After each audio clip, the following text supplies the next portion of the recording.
আসসালামু আলাইকুম। আজকে আপনাদের মাঝে আমি নতুন একটা গল্প নিয়ে আসলাম। চলুন গল্পটা শুনে আসি। এক লোকের একটা ঘোড়া ছিল। ঘোড়াটা দেখতে যেমন দুর্দান্ত ছিল, তেমনি তার কাজ ছিল অসাধারণ। মালিকের কাজ সে অনায়াসেই পালন করত। খাবার দাবার কোনো কিছুই সে বাঁচত না, সবগুলোই খেত।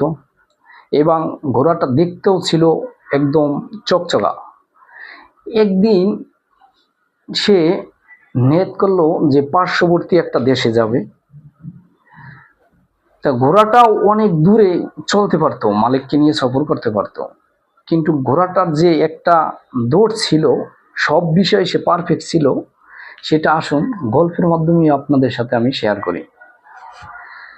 তা হাজারো গুণের ভিতরে তার একটা যে দোষ, সেই একটা দোষই তার হাজারো গুণকে আর মালিকের কাছে গুণ মনে হতো না। সবগুলোকেই, সম্পূর্ণ ঘোড়াটাকেই সে বিরক্তবোধ মনে করত। এই জন্য সে মাঝে মধ্যে ঘোড়াটার প্রতি খুব বিরক্ত বোধ হতো। তাই একদিন নিয়ত করছে যে পার্শ্ববর্তী একটা দেশে যাবে। তা ঘোড়াটা নিয়ে সফর করতে বের হলো। সাথেই সে আরেকজন সঙ্গী পেল।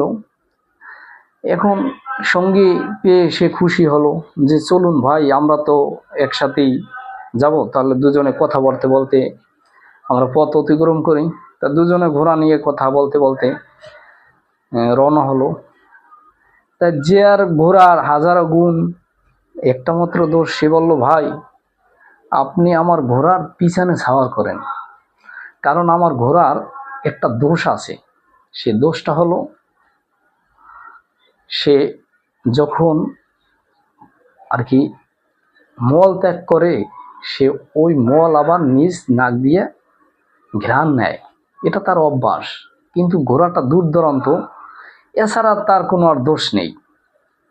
ভাই এটা তো সাধারণ, এই সাধারণ দোষটা আপনার কাছে বিরক্তবোধ মনে হয়। তা ভাই আমার জায়গায় থাকলে আপনি বুঝতেন যে এটা কিরকমের বিরক্তবোধ একটা জিনিস। তা চলতেছিল।